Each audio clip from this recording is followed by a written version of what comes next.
पाकिस्तान के ऊपर अटैक किया, ब्रदर मुस्लिम कंट्री ने ब्रदर मुस्लिम कंट्री के ऊपर ही अटैक कर दिया। और इसके ऊपर बात करेंगे, राम मंदिर के हवाले से बात करेंगे, और पाकिस्तान में जो मंदिर मौजूद है, जो 150 साल पुराने मंदिर है, उन्हें डिमोलिश किया गया और उसके ऊपर जिस तरीके से प्रोपेगेंडा किया गया पाकिस्तान, चीथड़े उड़ा दिए पाकिस्तान की सरकार की, चीथड़े उड़ा दिए, सोचने पर मजबूर कर दिया है भैया। और मुझे लगता है ना कि पाकिस्तान के पास कोई परमाणु बम नहीं, कोई न्यूक्लियर बम नहीं है। ये सिर्फ एक मिथ है, मार देंगे, कर देंगे, बम से उड़ा देंगे, ये सिर्फ एक मिथ है। हम भारतीय हैं तो भारतीय नारी बिंदी लगा के नहीं जाएगी तो हिजाब क्यों पहन के जाएंगे? हमारा कल्चर तो हिजाब नहीं है। हमारी कैबिनेट मंत्री पर उंगली उठाने वाला ऐसा ऐसा कॉकरोच को मैं चप्पल मार करके उसका भुर्ता बनाना बहुत अच्छे से जानती हूँ, मुझे कोई फर्क नहीं पड़ता। कराची में मारी माता मंदिर डिमोलिश हुआ या नहीं हुआ आपके ख्याल से?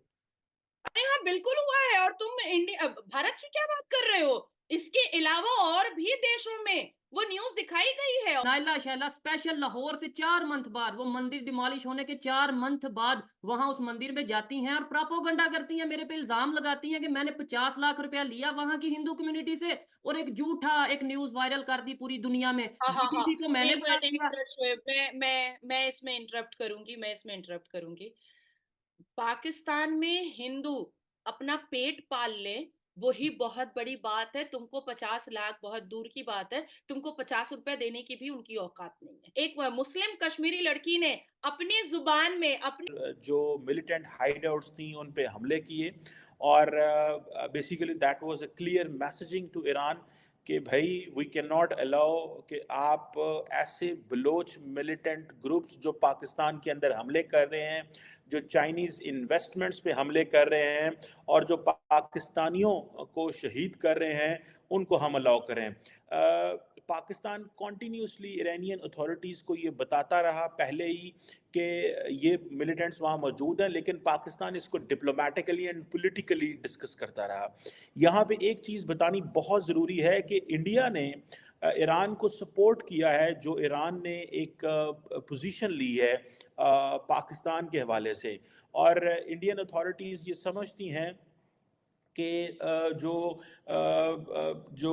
टेररिज्म का मसला उन्होंने उठाया है, वो कहते हैं जी क्योंकि ईरान ने टेररिज्म की बात की है और टेररिस्ट नेटवर्क्स की बात की है, तो बिल्कुल ईरान की पोजीशन ठीक है, जो कि जारी बात है इंडिया की भी पाकिस्तान के हवाले एक शुरू से ये पोजीशन जो है वो मौजूद है।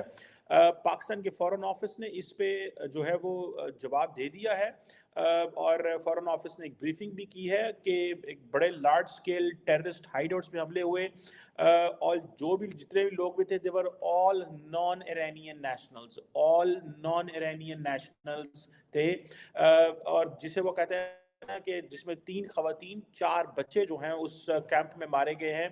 और ये आप समझ लें कि पाकिस्तान ने कल ईरानी सफ़ीर को तो मुल्क बदर कर दिया था, निकाल दिया था, लेकिन आज ये हमला करके पाकिस्तान ने जारी बात है इसको जैसे वो कहते हैं ना डिटरेंस को मेंटेन किया है।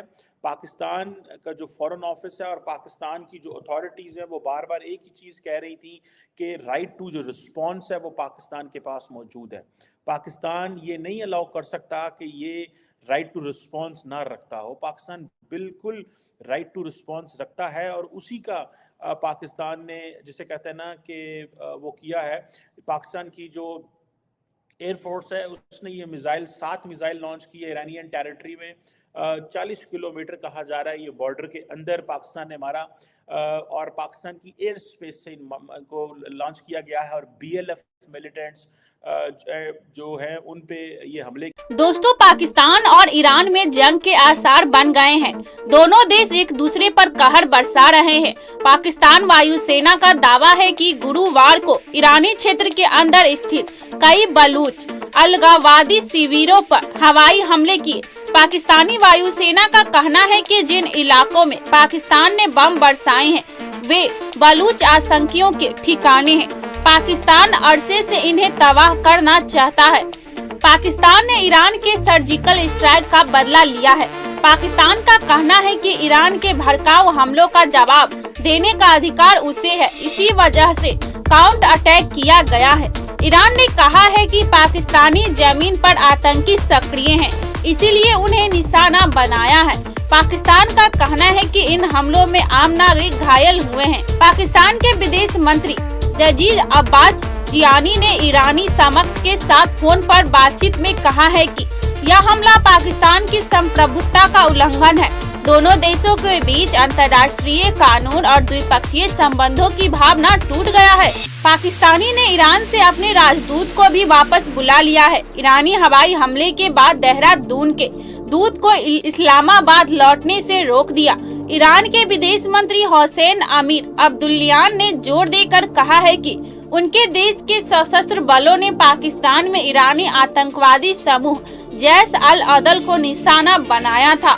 दक्षिण पूर्वी प्रांत सिस्तान बलूचिस्तान में एक ईरानी पुलिस स्टेशन पर घातक हमला हुआ था। ईरानी गृह मंत्री अहमद वाहिदी ने इस मामले के लिए जैश अल अदल को जिम्मेदार ठहराया है। ईरान का कहना है कि पंचगुड़ के पास पाकिस्तान की ओर से पहले हमला बोला गया। ईरान ने जवाबी कार्रवाई की है। ईरानी पाकिस्तान को सैन्य कार्रवाई की धमकी पहले भी दे चुका है। पाकिस्तान ईरान के आरोप को एक सिरे से खारिज कर रहा है। पाकिस्तान का कहना है कि इस इस्लामिक देश की क्षेत्रीय अखंडता का सम्मान ईरान करे। ईरान और पाकिस्तान के बीच क्षेत्रीय प्रतिद्वंद्विता भी बढ़ रही है। दोनों देशों के बीच चले आ रहे व्यापारिक, रक्षा और कूटनीतिक समझौते भी खतरे में पड़े जा रहे हैं। तो मिलते हैं नेक्स्ट वीडियो में, तब तक के लिए धन्यवाद। मुस्लिम घर मुस्लिम हिजाब लगा करके शोएब भारत का मुसलमान या पाकिस्तान का मुसलमान सऊदी अरबिया में सिर्फ हज करने के लिए जाता है, उम्रा करने के लिए जाता है, और आपका मुसलमान सिर्फ भीख मांगने जाता है या क्राइम करने के लिए जाता है। ठीक है, अब मैं आपको दूसरी बात बताती हूँ कि अगर वाकई में सऊदी अरबिया को फॉलो किया जाता है क्योंकि वहां पर मक्का मुअज्जमा और मदीना मुनव्वरा है, तो लो भाई जितने बलात्कारी हैं सबको नामर्द बना दो नामर्द। ये पहले से पता है कौन क्या ड्रामेबाजी की जा रही है, कौन कितना देखा जाए तो उसकी बहुत बड़ी वजह ईरान है। ईरान ये समझता है कि हम जो मर्जी करें, हम अगर आप देखें डॉक्टर जयशंकर ईरान में क्यों गए थे, मैंने आपको बड़ा सटली एक्सप्लेन करने की 2 दिन पहले कोशिश की थी कि डॉक्टर जयशंकर ईरान क्यों गए थे। वो ईरान को कहने गए थे होतीज को चुप कराएं। डॉक्टर जयशंकर ईरान को कहने गए थे कि आप हमारी जो मर्चेंट वेसल्स है रेड सी से गुजरती हैं, 200 अरब डॉलर की ट्रेड है, आप क्यों इनको अलाउ कर रहे हैं कि वो इंडियन वेसल्स पे हमले करें। सो इंडिया ने भी ईरान को मैसेज दिया, लेकिन बंद कमरे में दिया क्योंकि उनका लेवल ऑफ कोऑपरेशन बहुत ज्यादा है। लेवल ऑफ कोऑपरेशन पाकिस्तान और ईरान का भी बहुत ज्यादा है, लेकिन जो हॉक्स हैं, जो ट्रिगर हैप्पी IRGC है, जो बड़ी खुश रहती है कि इन चीज़ों के डीप स्टेट जो है वहाँ पे, जहाँ पे उनके उलेमास और बाकी लोग जो हैं जो इन चीज़ों में होते हैं, मैं समझता हूँ कि ये उन्होंने जो हरकत की है उसका जारी बात है पाकिस्तान ने उनको रिस्पॉन्स कर दिया है, जवाब दे दिया है। और यही होता है, कौमें ऐसे ही जवाब देती हैं। हमने भी बता दिया कि हमारी क्या कैपेसिटी है और हम क्या कर सकते हैं। ठीक है जनाब। सो हमने जो डॉक्टर जयशंकर भी यही कह के गए हैं। अच्छा, अमेरिका का भी यही मसला है। ईरान, इराक, लेबनान, ये मैंने आपके सामने एक मिडिल ईस्ट का जो मैप रखा है, ये मुझे एक सोर्स से मिला है। आप इसमें देखें कि ईरान की जो नेवल मिलिट्री कैपेबिलिटी है वो कहाँ पे है। ईरान के अंदर जहाँ पे आप देखें नेवी की, आर्मी की और एयरफोर्स की जो कैपेबिलिटीज है वो ईरानियन मैप पे आपको नज़र आ रही है। इवन के कुछ एरियाज ऐसे हैं जो ईरान के अंडर इन्फ्लुएंस हैं, वो अफगानिस्तान में भी हैं। ठीक है जनाब। फिर आप कुवैत के बॉर्डर, ये तो सारा वो है जो स्टेट ऑफ हार्मुज का एरिया है, कुवैत के साथ और इराक के साथ आप देखें कितनी लंबी चौड़ी उनकी जो प्रेजेंस